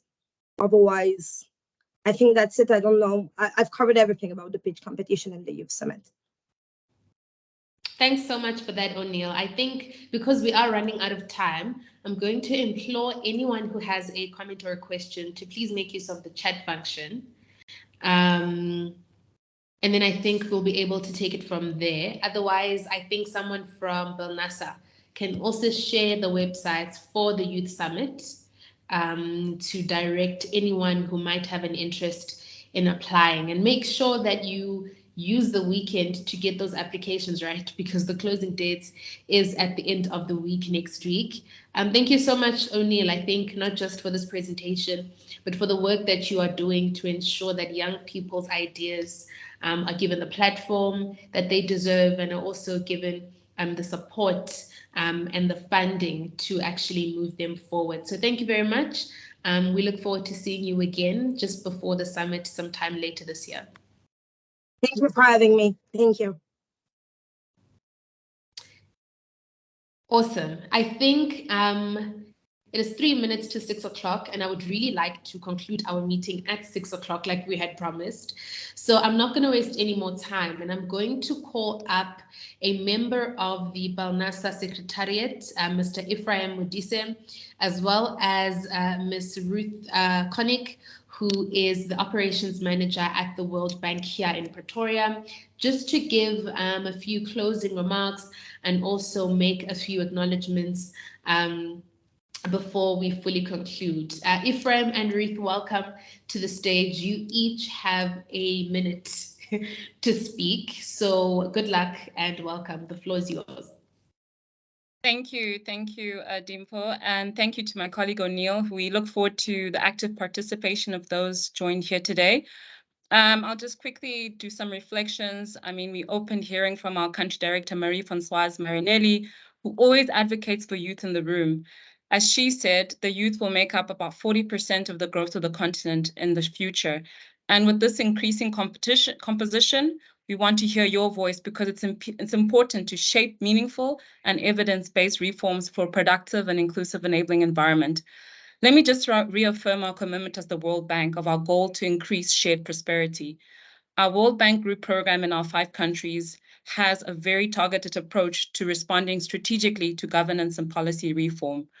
We promote inclusive approaches to policy reform through our partnerships. We work to strengthen institutions, and we share best practice examples from all our countries around the world. And we bring technical and local expertise to support inclusive and accountable institutions. Having said that, we're always learning, and I think the creation of Belnasa as an avenue to learn, we are very excited to continue that partnership. When I reflect my 3 takeaways, I think I can't, summarize it, but I think for me, one is the importance of not just creating strong policy frameworks, but also implementable ones. And then I think the second was the shared success stories, when institutions put forward resources to support the youth's young people's meaningful contribution to to reform, and to enable intergenerational exchange. And finally, I think is the confidence to speak up and develop disruptive regional approaches needed for youth to learn from each other, to ensure that there's a diverse group of people who are changing the status quo to strong foundation and growth of what the country should be looking like all around the world. And finally, I want to acknowledge the enthusiasm and commitment of Belnasa and its Secretariat, Ephraim, whose continued partnership we definitely appreciate, and who I will now hand over for this closing remarks. Thank you.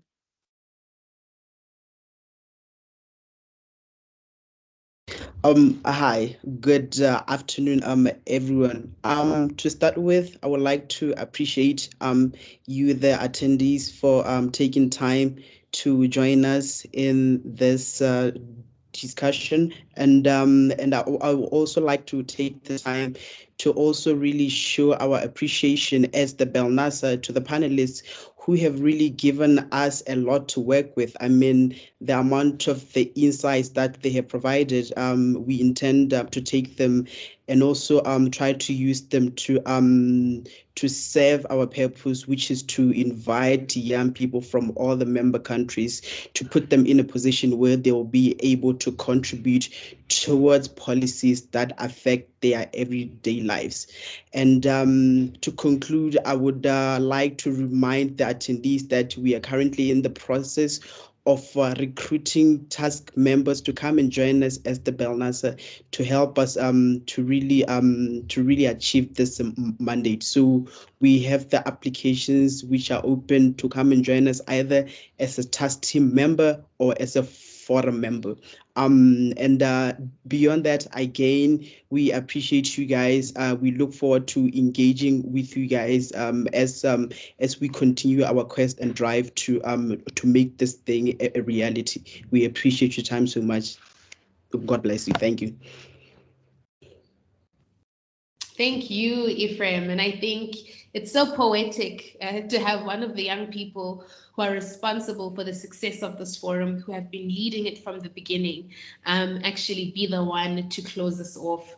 I actually don't know where to begin with my own acknowledgements and thank yous. This has been so informative. I know that I had the role of MC and moderator, but this has been an incredible learning experience for me as well, someone who does work every day to bolster the participation of young people in important policy and decision-making processes. So thank you so much to each of our panelists, our speakers, to O'Neill, who presented so brilliantly and comprehensively on exactly how you can get involved with the World Bank Youth Summit. I think what I've learned today is that the opportunities for young people to get involved are there. They just require us to be confident, to be bold, and I think to band together and collaborate. I think as all of our speakers had alluded to. We are available on social media platforms, so do connect with the Belnasa Forum and find out what are some of the ways that you could plug into their work. As you heard today, there's no need to reinvent the wheel. The work is being done. We just need young people to collaborate and to extend the reach as well as the impact. From myself, Dimpho Lecheu, I've been live from the World Bank office in Pretoria.